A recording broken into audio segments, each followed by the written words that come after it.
രാഷ്ട്രീയ പ്രവർത്തനം നാടിൻ്റെ നന്മയ്ക്ക് വേണ്ടിയിട്ടുള്ളതാണ്. സ്ഥാനമാനങ്ങൾക്ക് വേണ്ടി പിന്നാലെ നടന്ന സ്ഥാനമാനങ്ങൾ നേടുക എന്നുള്ളതല്ല. ജനസേവനം, മനുഷ്യൻ്റെ വേദനകൾ മനസ്സിലാക്കുക.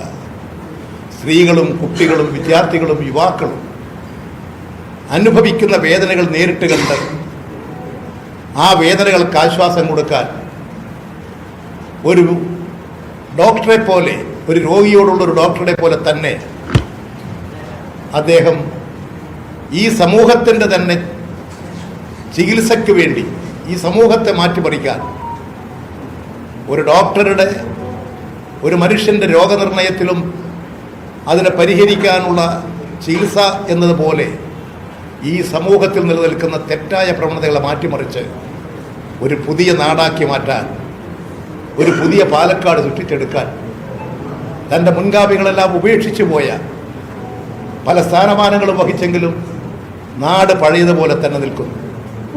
അതിനെ മാറ്റിമറിക്കാനുള്ള ഒരു പുതിയ പാലക്കാട് സൃഷ്ടിച്ചെടുക്കാനുള്ള വലിയ പ്രതീക്ഷയോടു കൂടിയിട്ടാണ് ഡോക്ടർ സരിൻ ഈ നിയോജക മണ്ഡലത്തിൽ ജനവിധി തേടുന്നത്.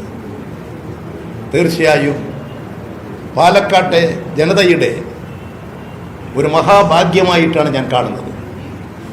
ഇവിടെ സരിൻ ജയിക്കും. സരിൻ ജയിക്കേണ്ടത് ജനങ്ങളുടെ ആവശ്യമാണ്. ഈ നാടിൻ്റെ പുരോഗതിക്ക് ആവശ്യമാണ്. ഇവിടുത്തെ കർഷക ജനസാമാന്യത്തിന് ആവശ്യമാണ്. ഇവിടുത്തെ വിദ്യാർത്ഥികളും യുവാക്കളും സ്ത്രീകളുമെല്ലാം ആഗ്രഹിക്കുന്നത് സരിൻ ജയിക്കണം, ജയിച്ചു വരണമെന്നാണ്. ആ ദൗത്യം നിർവഹിക്കാൻ പാലക്കാട് നിയോജക മണ്ഡലത്തിലെ വോട്ടർമാർക്ക് സാധിക്കും എന്നാണ് ഞാൻ പ്രതീക്ഷിക്കുന്നത്. സരിനെ വിജയിപ്പിക്കാൻ ഉത്തമനായൊരു പൊതുസേവകൻ, ജീവിതത്തിൽ ജനസേവനത്തിന് മാതൃകയായി പ്രവർത്തിച്ചുകൊണ്ടിരിക്കുന്ന ഒരു നല്ല ചെറുപ്പക്കാരൻ ഇവിടെ ജനവിധി നേടുകയാണ്. അതുകൊണ്ട് എല്ലാവരുടെയും സഹകരണങ്ങളും സഹായങ്ങളും ഉണ്ടാകണം. തെരഞ്ഞെടുപ്പ് രാഷ്ട്രീയ മത്സരമാണെങ്കിൽ പോലും ആ രാഷ്ട്രീയം ജനങ്ങൾക്ക് വേണ്ടിയിട്ടുള്ളതാണ്. ആ ലക്ഷ്യബോധത്തോടുകൂടി എല്ലാ പാർട്ടിയിലും പെട്ട ജനങ്ങൾ ചിന്തിക്കും. എല്ലാ പാർട്ടിയിലും പെട്ട ജനങ്ങൾ ഡോക്ടർ സരിന് വോട്ട് ചെയ്യും എന്ന് തന്നെയാണ് ഞാൻ പ്രതീക്ഷിക്കുന്നത്. വലിയ പ്രതീക്ഷയാണ് പാലക്കാട് മണ്ഡലത്തിലെ ജനങ്ങൾ വെച്ചു പുലർത്തുന്നത്. പാലക്കാട് ജനതയുടെ ആഗ്രഹം സഫലീകരിക്കും എന്നാണ് എനിക്കും മനസ്സിലാക്കാൻ കഴിഞ്ഞിട്ടുള്ളത്.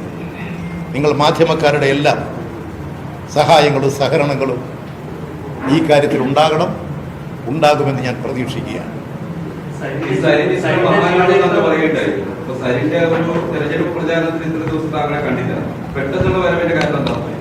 പെട്ടെന്നല്ല, എല്ലാം ഓരോരുത്തരും വരുന്നതും പോകുന്നതും ചിലപ്പോൾ പെട്ടെന്നായിരിക്കും. നിങ്ങളിവിടെ വന്നത് പെട്ടെന്നല്ലേ?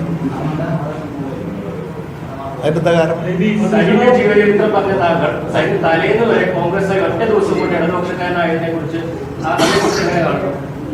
കോൺഗ്രസ്സുകാരനായിരുന്നു.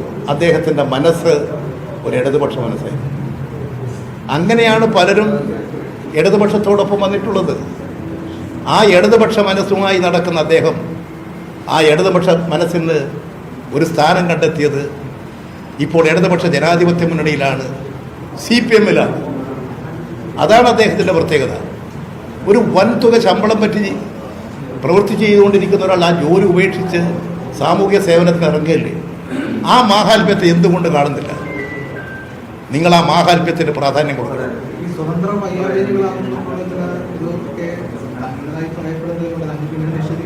എല്ലാവരുടെയും സഹായവും സഹകരണവുമാണ് വേണ്ടത്. അതാണ് അദ്ദേഹത്തിൻ്റെ മനസ്സ്. ഒരു സങ്കുചിത വലയത്തിനകത്തല്ല, വിശാലമായ ഒരു മനസ്കഥയുടെ ഉടമയാണ് അദ്ദേഹം.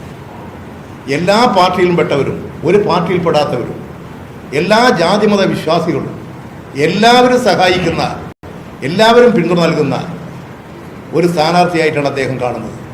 അതുകൊണ്ട് തന്നെയാണ് സ്വതന്ത്ര സ്ഥാനാർത്ഥിയെ മത്സരിക്കുന്നത്.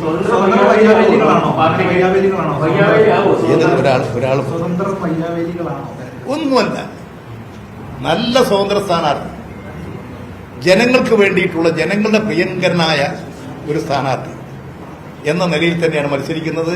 നിങ്ങൾക്കൊക്കെ ഡോക്ടർ സരിനുമായിട്ടൊക്കെ പരിചയപ്പെടാൻ കഴിഞ്ഞാൽ നിങ്ങളുടെ എല്ലാം അഭിപ്രായങ്ങളും മാറും. തെറ്റിദ്ധാരണ വെച്ച് പുലർത്തുന്നവരുടെ അഭിപ്രായം മാറും. സരിൻ ജയിക്കണം എന്ന് നിങ്ങൾ ആഗ്രഹിക്കും. ഞാൻ അദ്ദേഹവുമായിട്ട് ഇവിടെ വന്ന് ഫോണിൽ സംസാരിച്ചിരുന്നു. അദ്ദേഹവുമായിട്ട് കാരണം ഇവിടെ ഒട്ടനവധി സഖാക്കൾ പാർട്ടി പ്രവർത്തകന്മാരും പാർട്ടിയിലേക്ക് വരുന്നവരുണ്ട്. അങ്ങനെ ഓരോരുത്തരുമായിട്ടൊന്നും ഞാൻ സംസാരിക്കാറില്ല. സാധിക്കില്ല, നിങ്ങൾക്കറിയാം. ഞാൻ അദ്ദേഹവുമായി സംസാരിച്ചിരുന്നു, ഇന്നും സംസാരിച്ചിരുന്നു. ഇന്ന് ഞാൻ ഇവിടെ വന്ന് അദ്ദേഹം എന്നെ വിളിച്ചിരുന്നു.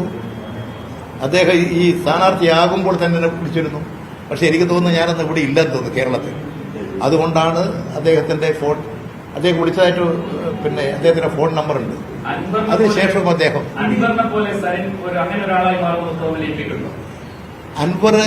അൻവർ ഏതെങ്കിലും ഒരാൾക്ക് പകരം വേറൊരാളാവും ഞാൻ കണക്കാക്കുന്നില്ല. എല്ലാ മനുഷ്യനും പ്രത്യേക വ്യക്തിത്വമുണ്ട്. ഇവിടെ നിങ്ങൾ ഇദ്ദേഹത്തിന്റെ സവിശേഷത ഉയർത്തിപ്പിടിക്കൂ. നിങ്ങൾ അദ്ദേഹത്തിന്റെ താരതമ്യപ്പെടുത്താൻ വേണ്ടിയിട്ട് ഓരോ വാക്കുകൾ ഉപയോഗിക്കുന്നത് ഗുണകരമാണോ? നിങ്ങളെന്തുകൊണ്ട് എന്നോടൊപ്പം എന്ന് ചോദിക്കാത്തത്, നിങ്ങളോടൊപ്പമാണോ ചോദിക്കാത്തത്? നിങ്ങളുടെ വ്യക്തിത്വം കുറഞ്ഞതുകൊണ്ടാണ്. ഓരോ മനുഷ്യനും അവരവരുടേതായിട്ടുള്ള പ്രത്യേകതകൾ.